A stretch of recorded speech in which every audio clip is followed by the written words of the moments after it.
Mi hermano usó mi identidad para acceder a mi seguro médico y dejó una factura de 18,000 a mi nombre. Cuando llevé la prueba al hospital, su cara al ver a la policía en su casa. Mi hermano siempre ha sido ese tipo de persona que camina por la vida como si el mundo estuviera obligado a resolverle los problemas. Desde que éramos adolescentes cargó con esa mezcla de irresponsabilidad y encanto barato que a veces le funcionaba y otras veces solo lo hacía ver como un idiota con suerte. Yo, en cambio, siempre fui el que terminaba recogiendo los pedazos. Cuando murió nuestro papá, mi mamá se refugió en esa idea de que había que cuidar al pequeño, aunque él ya era un adulto que legalmente podía comprar cerveza y meterse en líos sin permiso de nadie. Yo me independicé temprano, conseguí un trabajo estable y me preocupé por tener un seguro médico decente porque soy el tipo de persona que piensa en esas cosas. Él se quedó en la casa de mi mamá sin pagar renta, sin pagar comida y sin hacer otra cosa más que prometer que ya casi encuentra algo fijo. Llevaba así desde hacía años, pero en mi familia tenemos esa bonita tradición de no enfrentar las cosas para evitar pleitos. Todo empezó cuando recibí una carta del hospital donde nunca había estado. La abrí pensando que sería algún error burocrático, una carta de publicidad o algo que simplemente podría ignorar. Pero cuando leí que tenía una deuda por un procedimiento de emergencia casi se me cayó el café que llevaba en la mano. La fecha no coincidía con ningún momento en el que yo hubiera estado enfermo, nunca tuve una lesión como la que describían, y tampoco había presentado mi tarjeta del seguro desde hacía bastante tiempo. Llamé al número que venía en la carta para aclararlo, pensando que sería cuestión de 2 minutos. La mujer que me atendió buscó mi archivo y empezó a darme detalles que me dejaron helado. Me describió la hora en que había llegado a urgencias, el tipo de lesión, que había sido resultado de una caída estúpida en lo que ellos pensaron que era un escalón, aunque más adelante confirmé que había sido por andar borracho fuera de un bar. También mencionó que había entregado mi identificación y firmado papeles a mi nombre. Yo solo pude responder que no había sido yo, que eso era imposible. Me pidió verificar algunos datos personales para confirmar mi identidad y ahí fue cuando noté que la mujer dudaba de mí, como si yo fuera el que estaba intentando zafarse de pagar. Me dijo que enviarían todo al departamento correspondiente para revisar el caso, pero que por ahora la deuda seguía activa y acumulando cargos. Apenas colgué llamé a mi hermano porque fue el primer nombre que se me vino a la cabeza. En mi familia nadie más tendría mis datos y nadie más sería tan estúpidamente descarado. Le pregunté directo si sabía algo del tema. Él respondió con esa voz medio dormida que usa cuando quiere sonar inocente, diciendo que no tenía idea, y después de unos segundos soltó un bueno, si fui yo, pero no te enojes. Yo me quedé en silencio esperando que me dijera que era una broma, pero siguió hablando como si me estuviera confesando que me había tomado una camisa prestada, no que había cometido fraude. Según él, una caída que se dio borracho le había abierto la pierna y lo habían llevado a urgencias. No tenía seguro médico porque nunca quiso tramitar nada, pero como conocía mis datos, decidió darlos. Dijo que no pasaba nada, que para eso son los seguros y que tú ni los usas tanto. Me explicó que firmó con mi nombre porque no le quedaba de otra, como si la falta de alternativas fuera una justificación válida para robarme la identidad y dejarme una deuda de miles de dólares. Fui a la casa de mi mamá ese mismo día porque necesitaba hablarlo en persona. Le conté lo que había pasado y ella reaccionó exactamente como imaginaba, minimizando todo, diciendo que mi hermano la estaba pasando mal, que no había sido intencional, que no me costaba nada ayudarlo, que tenía que ser comprensivo. Cuando le expliqué que lo que hizo era un delito serio y que yo ya tenía una deuda enorme a mi nombre, respondió que exageraba, que el hospital no iba a demandar a nadie y que yo siempre hacía un drama por todo. Mi hermano, desde el sillón, solo repetía que no era para tanto, que al final no es como si yo estuviera muriéndome de hambre o como si no pudiera pagarlo. Escucharlo hablar así me dio una rabia que hacía años no sentía. Le dije que lo iba a denunciar si no resolvía el problema de inmediato. Mi mamá se levantó indignada diciendo que cómo podía decir algo así, que era mi hermano, que la familia no se traiciona, que yo siempre había sido muy duro con él. Y en ese momento entendí que no tenía ningún respaldo, que tenía que manejarlo yo solo porque en esa casa estaban tan acostumbrados a taparle todo que ya ni siquiera reconocían cuando algo era demasiado grave. Tomé la grabación de la llamada donde él admitió haber usado mis datos, recopilé los documentos que el hospital me había enviado y fui personalmente a explicar la situación. Yo esperaba que fuera engorroso, pero no imaginé lo rápido que actuaron una vez que escucharon la grabación. Me pidieron llenar un reporte formal y enviaron todo al departamento legal del hospital.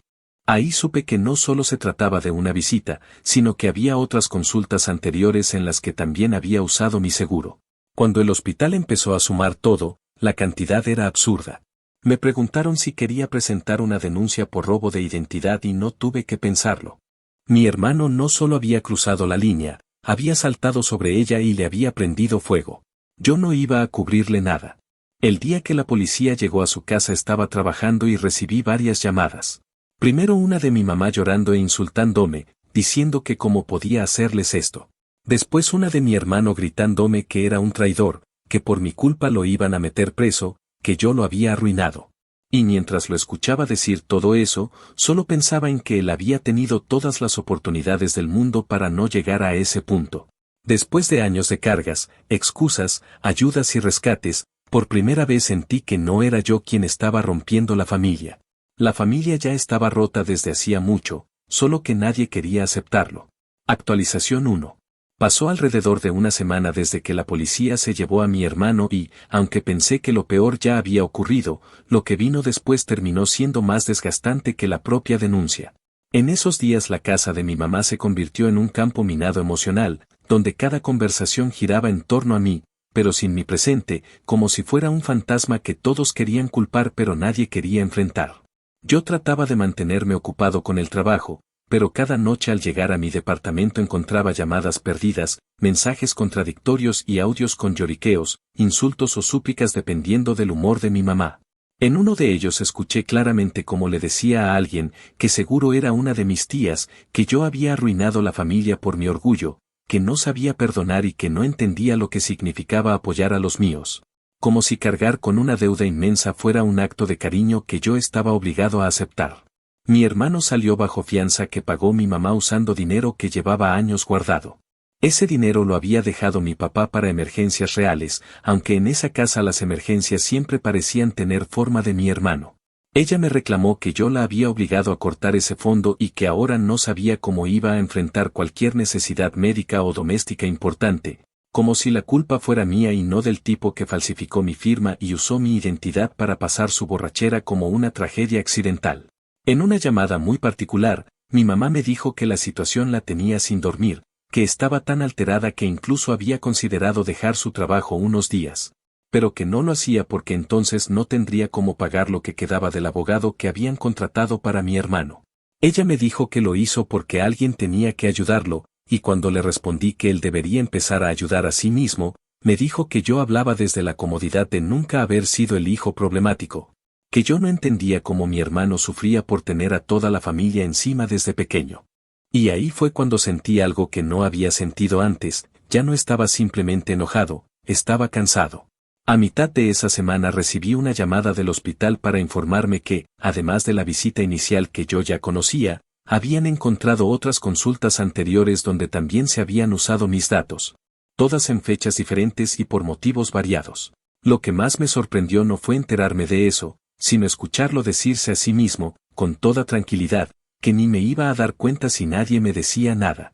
Según el reporte que me leyó la persona en el teléfono, había consultas que iban desde dolores que describieron como caídas hasta una supuesta infección que nunca tuvo porque yo sé perfectamente que mi hermano es incapaz de seguir un tratamiento, mucho menos de cumplir visitas de seguimiento.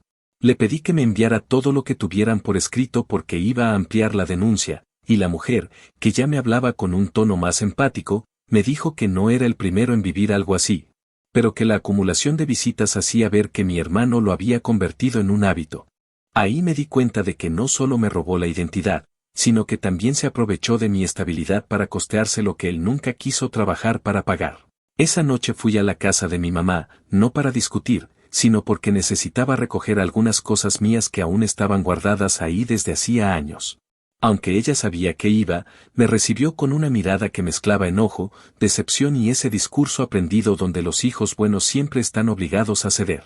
Apenas entré me dijo que tenía que pensar mejor las cosas, que aún estaba a tiempo de retirar los cargos y que así todo se olvidaría.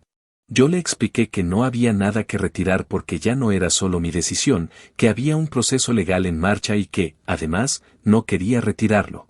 Ella me dijo que estaba siendo cruel, que mi papá estaría avergonzado, que jamás habría permitido que uno de sus hijos metiera a la policía en la casa de otro. Cuando me mencionó a mi papá sentí que lo hacía como forma de manipulación, porque si había alguien en la familia que siempre intentó corregir a mi hermano, fue él. Sin embargo, mi mamá parecía incapaz de aceptar que sus decisiones contribuyeron a que mi hermano pensara que siempre había una salida mágica cada vez que hacía una tontería.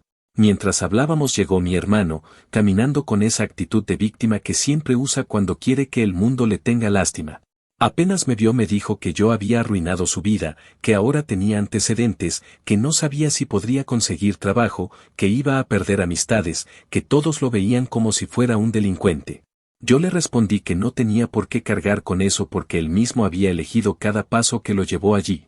Él insistió en que lo había hecho porque no tenía opción, que su pierna estaba mal, que necesitaba atenderse y que yo no hubiera querido verlo herido sin ayuda. Luego agregó que yo tenía más dinero, que mi seguro era bueno y que no me costaba nada. Me sorprendió que dijera eso con tanta naturalidad, como si yo fuera un proveedor que él podía usar cuando quisiera. Le recordé que yo trabajé para conseguir mi seguro y que él podía haber hecho lo mismo, incluso con empleos temporales, porque en este país prácticamente cualquier trabajo ofrece al menos cobertura mínima. Pero él no quería escuchar razones y mi mamá tampoco. Al día siguiente recibí un mensaje extraño de mi tía, diciéndome que toda la familia estaba preocupada por mi actitud, que entendían que yo estuviera molesto, pero que llevar las cosas a ese nivel solo iba a romper la familia. En lugar de sentirse indignados por el fraude, parecían indignados por mi decisión de no dejarme pisotear. Mi tía dijo que entendía que lo que hizo mi hermano estuvo mal, pero que uno no mete a la cárcel a la sangre, que por encima de la justicia estaba la familia. Yo le contesté que justamente porque era mi familia debería importarle que me robaran la identidad, pero ella insistió en que estaba exagerando. Después de esa conversación, dejé el teléfono en silencio. A finales de la semana, el hospital envió documentación adicional donde detallaban que las firmas no coincidían con las mías y que algunas habían sido hechas de manera tan descuidada que parecían escritas con prisa o incluso bajo efectos del alcohol. El abogado que asignó la fiscalía me explicó que eso fortalecía el caso por robo de identidad y fraude, y me pidió estar disponible para actualizaciones en las siguientes semanas. Yo pensaba que eso me iba a dar algo de tranquilidad, pero lo único que logró fue que mi familia se dividiera aún más.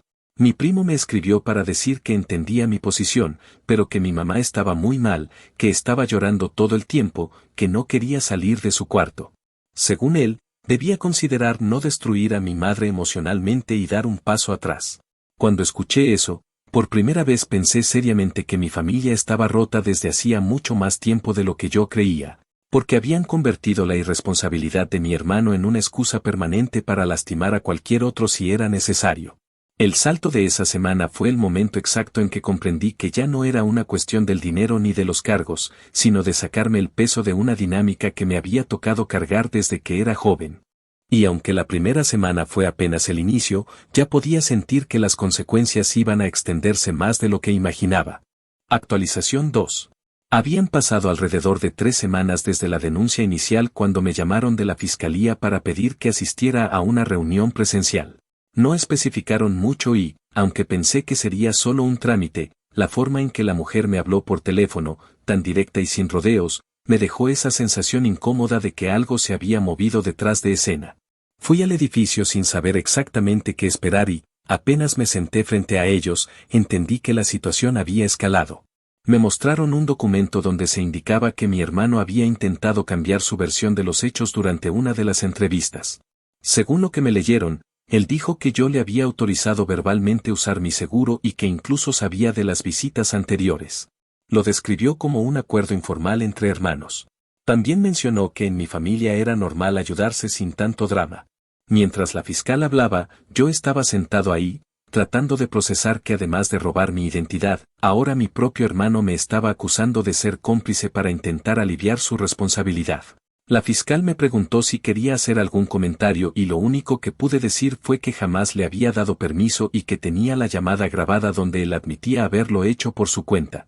La fiscalía luego me informó que no solo él había cambiado su versión, sino que mi mamá también había dado una declaración respaldando lo que él decía, asegurando que yo estaba al tanto y que después me arrepentí. Cuando escuché eso tuve una sensación de vacío en el estómago que no se me quitó durante días. Me preguntaron si tenía alguna prueba adicional que demostrara lo contrario, porque la declaración de un familiar directo podía complicar cosas si no había evidencia sólida. Les expliqué que guardaba mensajes antiguos donde había tenido que enviarle datos personales a mi hermano hacía años, cuando aún confiaba en él para ciertas cosas, pero nunca le autoricé usar mi seguro ni nada similar. También les dije que tenía la grabación original donde él admite todo sin que yo le insinuara nada. Me pidieron copia de eso y, después de firmar los permisos, se quedaron con esa evidencia. El hospital, por su parte, también había entregado material nuevo, videos de seguridad de la noche en que mi hermano llegó a urgencias. En las imágenes aparece caminando tambaleándose, con una herida en la pierna que se veía bastante fea, pero aún así riéndose, acompañado de un amigo igual de borracho. El personal del hospital lo registró con mis datos y él firmó cada hoja como si fuera yo, con una letra que parecía hecha con desgano, burda y totalmente distinta a mi firma habitual. Cuando la fiscal me mostró fragmentos de esos registros, sentí una mezcla de rabia y vergüenza ajena. Era evidente que no solo había mentido, sino que había actuado con la seguridad de que nunca habría consecuencias. Y ver a mi mamá respaldando esa mentira era lo más difícil de procesar. A partir de ese momento las cosas en mi familia se tensaron al punto de ruptura. Mi mamá dejó de enviarme mensajes lacrimógenos y pasó a enviarme mensajes que sonaban más como amenazas emocionales. Decía cosas como que yo estaba destruyendo a mi hermano, que la fiscalía era cruel por creerle más a un video que a su palabra, y que todo esto era culpa mía por haber sido siempre tan duro con él. Una de esas noches mi tía me llamó y me dijo que en mi familia todos estaban convencidos de que yo había empujado a mi hermano a esa versión porque estaba resentido por cosas del pasado. Le pregunté qué cosas del pasado y ella divagó, diciendo que yo siempre había sido el hijo perfecto y que eso generaba roces que a veces salían de formas inesperadas. Fue una explicación tan absurda que no supe si reír o sentirme insultado. El salto en el tiempo también trajo nuevas complicaciones porque el abogado de mi hermano empezó a contactar a familiares para que declararan a su favor. Me enteré por un primo que el abogado estaba intentando construir una narrativa donde yo, siendo el mayor, supuestamente había ejercido un tipo de presión sobre mi hermano para que usara mi seguro. Algo así como que yo lo había dejado en el pasado y que ahora me hacía el ofendido. Esa teoría era tan ridícula que parecía inventada en 5 minutos, pero aún así mi familia la discutía como si fuera una posibilidad válida. Yo me enteraba de todo porque algunos primos que no querían meterse en el conflicto me mandaban capturas de conversaciones de grupos familiares donde se hablaba de mí como si yo fuera un extraño. En esos chats mi mamá decía que yo no entendía las consecuencias, que estaba llevando esto demasiado lejos y que pensaba más en mi orgullo que en la familia. Llegó un punto en el que la fiscalía me pidió asistir nuevamente porque había una nueva declaración que necesitaban mostrarme. Esta vez se trataba de una carta escrita por mi mamá donde ella insistía en que yo había sabido del uso del seguro y que simplemente me había molestado cuando llegó la factura. Decía que yo era impulsivo, que tenía un temperamento fuerte y que seguramente había reaccionado mal y ahora no sabía cómo hacer marcha atrás. La fiscal me lo leyó en voz alta para ver mi reacción y, aunque traté de mantenerme firme, sentí una mezcla de incredulidad y tristeza que me costó ocultar. Ella solo tomó nota y me dijo que, por suerte, la evidencia en video y los registros del hospital tenían más peso que cualquier opinión subjetiva, pero aún así era importante tener claridad sobre la intención detrás de cada declaración. Mientras todo esto ocurría, mi hermano me enviaba mensajes por las noches. A veces eran de enojo, diciéndome que yo era un traidor, que la familia se había vuelto contra él por mi culpa, que estaba viviendo un infierno y que yo me iba a arrepentir. Otras veces eran mensajes casi suplicantes donde decía que necesitaba que lo ayudara, que si retiraba la denuncia todo volvería a la normalidad. Incluso llegó a mandarme un audio que parecía grabado después de llorar, diciendo que él sabía que había cometido errores pero que todos cometemos errores y que si yo no era capaz de perdonarlo entonces no era tan buen hermano como siempre me habían dicho. Ese tipo de manipulación emocional fue la gota que colmó el vaso porque entendí que él no estaba arrepentido, solo estaba aterrado por enfrentar las consecuencias. Nunca reconoció que me había dejado una deuda inmensa ni que había puesto en riesgo mi historial crediticio y mis documentos legales. Todo giraba alrededor de él. Conforme avanzaban los días, también empecé a notar cambios en mi mamá. Aunque seguía defendiéndolo, ya no lo hacía con tanta convicción. Parecía más cansada, como si la realidad finalmente estuviera golpeando la puerta. Una tarde me llamó para decirme que la situación la estaba enfermando, que el abogado era caro, que mi hermano no podía trabajar porque lo habían despedido cuando se enteraron de la investigación, y que ella no sabía cómo iba a seguir. Me dijo que lo peor no era el dinero, sino que la gente ahora hablaba de la familia como si fuéramos un desastre. Yo estaba tan agotado emocionalmente que solo pude responder que no era mi responsabilidad limpiar la imagen de nadie. La fiscal me informó días después que, gracias al material del hospital, ya no había duda alguna de que se trataba de fraude deliberado. También me explicaron que el hecho de que hubiera varias visitas médicas usando mis datos agravaba el caso. Cuando escuché eso sentí algo extraño, una mezcla de alivio y una sensación amarga de derrota, porque aunque sabía que era lo correcto, también sabía que ese paso iba a marcar un antes y un después en mi relación con mi familia. No había forma de volver atrás. Y lo peor era que, en el fondo, ya ni siquiera quería volver atrás. Esa segunda actualización marcó el momento exacto en el que comprendí que había cruzado un punto sin retorno.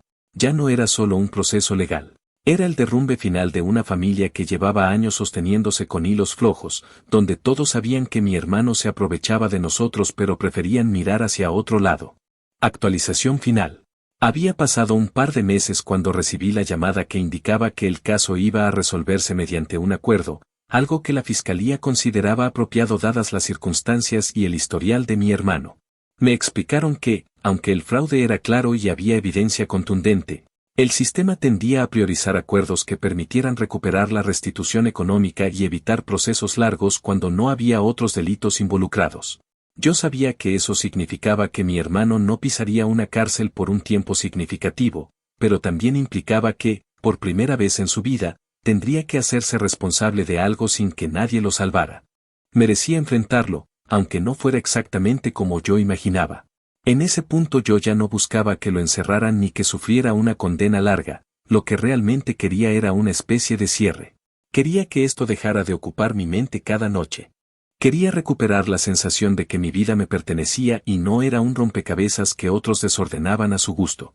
El acuerdo incluía restitución total del monto facturado, supervisión por un tiempo que la fiscalía consideraba adecuado, la obligación de asistir a clases sobre fraude y abuso de identidad, además de un periodo de libertad condicional. Cuando escuché ese último punto sentí una mezcla extraña de alivio y cansancio. Era lo suficiente para marcar un cambio, pero no tanto como para hundirlo de por vida.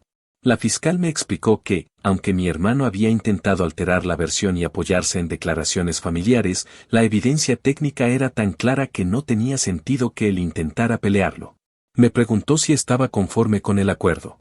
La respuesta me salió sin pensarlo demasiado: sí, lo estaba.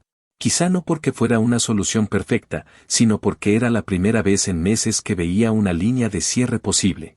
El día que me informaron oficialmente del acuerdo mi mamá me volvió a llamar. Esta vez su voz era diferente, ya sin el tono confrontativo que había usado durante semanas. Parecía apagada, como si el cansancio le hubiera caído encima con toda su fuerza apenas se dio cuenta de que ya no había manera de revertir nada. Me dijo que estaba cansada de pelear, que sentía que había perdido a sus hijos, que no entendía cómo habían llegado a ese punto.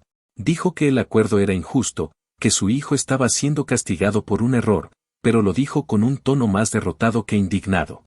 Me preguntó si no había forma de simplificarlo, si realmente yo necesitaba que él pagara todo, si no podía dejar algo pasar para no destrozarlo más.